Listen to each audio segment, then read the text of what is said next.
Hello friends, welcome to my channel 11 learn English with Navilka. यहाँ हम आपको इंग्लिश सिखाते हैं, वो भी बहुत इजी मेथड से। And today our topic is one word denoting comparison. Comparison part 1 हम ऑलरेडी कर चुके हैं। आज हम करने जा रहे हैं कंपैरिजन पार्ट 2, जिसके अंदर हम डिफरेंट टाइप के नए नए कंपैरिजन करना सीखेंगे, और वो भी इंग्लिश में। अब देखिए, अगर आपने किसी के साथ कोई भी कंपैरिजन करना है, हिंदी के अंदर जैसे कंपैरिजन करते हैं वैसे ही हम इंग्लिश में भी कर सकते हैं, और उसके किस तरह के यूजेस हैं, चलिए शुरू करते हैं। सबसे पहले हमारे पास आता है as busy as a bee. अगर आप किसी ऐसे इंसान के लिए कंपैरिजन करना चाहते हैं या उसको कहना चाहते हैं कि अरे आप तो बहुत ज़्यादा बिजी रहते हो, अरे वो तो बी कितना बिजी रहता है, एज बिजी एज बी। क्योंकि ऐसे माना जाता है कि जो मधुमक्खियाँ होती हैं ये भी चींटियों की तरह हमेशा बिजी ही रहती हैं, हमेशा काम करती रहती है। तो ऐसे लोगों के लिए आप बी वर्ड यूज़ कर सकते हो। My mom is always as busy as a bee, right. आगे, एज कोल्ड एज मार्बल। यहाँ पे जो मार्बल वर्ड यूज़ किया गया है वो एक पत्थर के लिए यूज़ किया गया है, और जो कोल्ड वर्ड यहाँ पे यूज़ किया गया है वो फीलिंग्स के लिए यूज़ किया गया है। यहाँ पे हम उसके ठंडे होने के लिए यूज़ नहीं कर रहे हैं, उसके टेम्परेचर के लिए यूज़ नहीं कर रहे हैं। अब देखिए, जैसे मार्बल होता है, पत्थर होता है, कोई पत्थर दिल कैसे हो सकता है, अरे वो तो बिल्कुल भी फीलिंग नहीं रखते हैं, वो तो एकदम से डांट लगा देते हैं अंकल, वो अंकल तो बहुत ही गुस्सैल हैं। As cold as a marble, तो यहाँ पे उनके गुस्से के बारे में बात हो रही है, उनके पत्थर दिल के बारे में बात हो रही है, यहाँ पे उनके टेम्परेचर के बारे में बात नहीं हो रही है। Next, as restless as wind. अब देखिए, कई ये तो बच्चों के लिए बहुत ही ज़्यादा सुइटेबल है कि अगर आप किसी बच्चे के बारे में कुछ बात करना चाहते हैं कि आजकल के बच्चे बिल्कुल भी शांति से नहीं बैठते हैं, वो हवा की तरह या तूफान की तरह घूमते रहते हैं इधर उधर यहाँ वहाँ, तो ऐसे बच्चों के लिए आप यूज़ कर सकते हो my son is as restless as wind, कि वो बहुत ज़्यादा एक्टिव है, हाइपर एक्टिव बच्चे, उनके लिए आप रेस्टलेस वर्ड के साथ साथ एज विंड वर्ड यूज़ कर सकते हैं। Next, as brittle as glass, यानी कि बहुत ही नाजुक सी चीज़, जैसे ग्लास कांच का जल्दी टूट जाता है, अगर किसी नाजुकता के लिए, किसी भी चीज़ की नाजुकता के लिए आप इस्तेमाल करना चाहते हैं तो आप वहाँ पे इसको एक ग्लास के कंपैरिजन में यूज़ कर सकते हैं, right. Next, as silent as the dead और स्टार्स। डेड एंड स्टार्स दोनों ही देखिए शांत बने रहते हैं। आपने कभी देखा होगा आसमान में सितारे होते हैं, कुछ नहीं कह रहे होते हैं, वो सिर्फ वहाँ पे ऊपर देख रहे होते हैं, और इसी तरह से कोई डेड है तो वो क्या कहेगा, कुछ नहीं कह सकता। तो वहाँ पे तो ऐसे ही बस शांति छा गई थी, जैसे ही टीचर ने कहा कि आप लोगों का एक सरप्राइज टेस्ट होने जा रहा है और इसके मार्क्स फाइनल में लगेंगे क्लास में, तो पूरी तरह से साइलेंट ही हो गई थी पूरी class. Whole class was as silent as stars, और otherwise you can say that a whole class was as silent as the dead, right. Next, as sharp as razor. Razor बहुत ही तीखा होता है, तो किसी चीज़ के तीखेपन के लिए अगर आप कंपैरिजन करना चाहते हैं तो आप वहाँ पे रेजर वर्ड यूज़ कर सकते हैं। जैसे कि कोई भी चीज़ है, तीखी चीज़ है, टेबल के corners as sharp as razors, children kindly take care, कुछ भी आप बोलना चाहते हैं कि वो चीज़ तीखी है, कोई भी चीज़ बहुत ज़्यादा तीखी है, तो as sharp as razor. Next, as dear as life. ये तो सभी ने अपनी लाइफ में कभी ना कभी बोला होगा कि तुम मुझे मेरी जान जितना प्यारी हो या प्यारा हो। अब अपनी लाइफ में देखिए, हर किसी को अपनी लाइफ बहुत ज़्यादा प्यारी होती है। यूजली पेरेंट्स अपने बच्चों के लिए अक्सर ये बात बोलते हैं कि मेरे बच्चे मुझे जान से भी ज़्यादा प्यारे हैं, तो जान से भी ज़्यादा प्यारी चीज़ के लिए आप बोल सकते हो एज डियर एज लाइफ। आप इन चीज़ों को नॉन लिविंग थिंग्स के लिए भी बोल सकते हो, जैसे कि मेरी ये ड्रेस मुझे बहुत प्यारी है, मैं आपको दे तो रही हूँ, प्लीज़ मेरी इस ड्रेस का ध्यान रखना, इसके ऊपर कोई स्ट्रेन ना लग जाए। This dress is as dear as life to me, right. Next, as meek as a dove, यानी कि कोई भी नुकसान नहीं पहुंचा सकती है चीज़। यहाँ पे डव एक पक्षी के बारे में बात हो रही है। डव आप लोगों ने एक शैम्पू या एक साबुन में भी देखा होगा, एक छोटा सा फाख्ता बना होता है, एक छोटा सा कबूतर, एक साइज़ में चिड़िया जितना होता है लेकिन वैसे कबूतर की तरह वाइट वाइट होता है। तो वो जो पंछी होता है, ये पक्षी डव, बहुत ही हार्मलेस होता है। ऐसी कोई भी चीज़, ऐसा कोई भी इंसान जो आपको लगे कभी किसी को नुकसान पहुंचा ही नहीं सकता है, ऐसा इंसान के लिए आप as meek as a dove word use कर सकते हैं। Okay, my uncle is as meek as a dove. नहीं, मेरे अंकल दिखने में ना ऐसे बड़े गुस्से वाले लगते हैं, लेकिन वो बिल्कुल भी गुस्से वाले नहीं है, वो तो किसी को नुकसान पहुंचा ही नहीं सकते, वो तो बड़े शांत और शांति प्रिय हैं, वो बहुत ही ज़्यादा स्वीट है। Next, as swift as an arrow. अब देखिए, एरो कैसा होता है, एरो होता है बिल्कुल ही तीर जो होता है, मतलब तीर की तरह तेज़। यहाँ पे स्विफ्ट वर्ड भी जो है वो तेज़ी के लिए यूज़ किया जाता है, किया गया है एज स्विफ्ट, बहुत ही ज़्यादा तेज़, जैसे कि एरो। अब जो तीर होता है वो कितनी तेज़ी से एकदम से सामने से चला जाता है। तो स्विफ्ट का मतलब ही तेज़ी होता है। ये आपको लर्न करने का ना मैं एक तरीका बता देती हूँ। स्विफ्ट एक गाड़ी का नाम भी है। तो ये स्विफ्ट जो गाड़ी का नाम है, ये इसका मतलब ही होता है कि तेज़, यानी कि एक तरह से तेज़ चलने वाली गाड़ी। तो स्विफ्ट का मतलब होता है तेज़, एरो का मतलब भी तेज़ होता है। तो अगर हम बात करना चाह रहे हैं ना कि अरे वो तो बहुत फास्ट चलता है, या फिर वो किसी भी मैटर में बहुत तेज़ है, वो तो मतलब ऐसे हाजिर जवाब देता है, he is as swift as an arrow.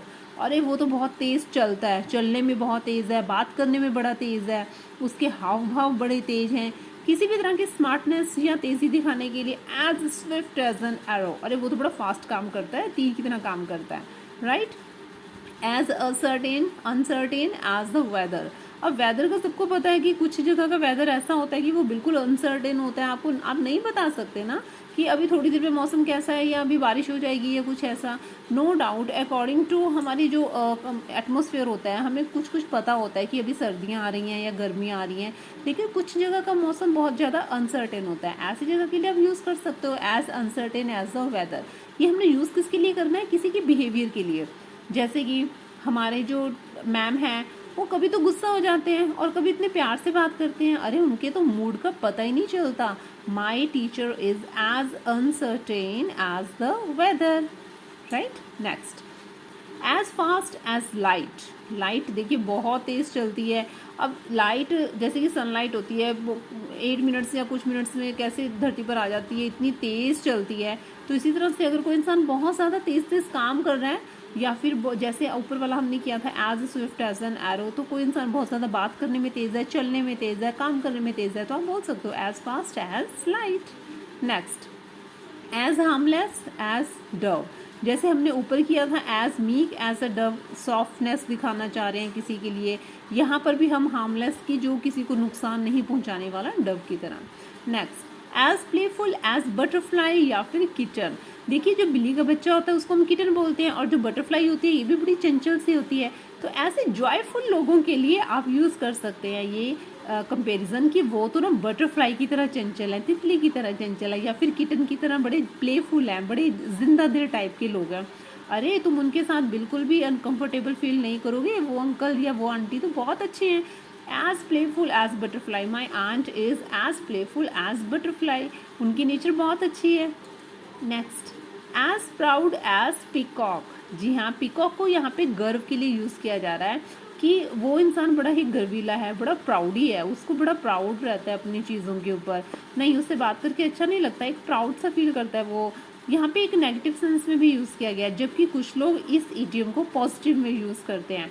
लेकिन हम यहाँ पे इसको कंपेरिजन कर रहे हैं एक पिकॉक की तरह। जैसे कि किसी इंसान के पास अगर कुछ उपलब्धियाँ हैं तो उसका बनता है प्राउड करना, तो हम उसके लिए यूज़ कर सकते हैं कि वो एज प्राउड एज पिकॉक, वो हमेशा ऐसा फील करता है या करवाता है।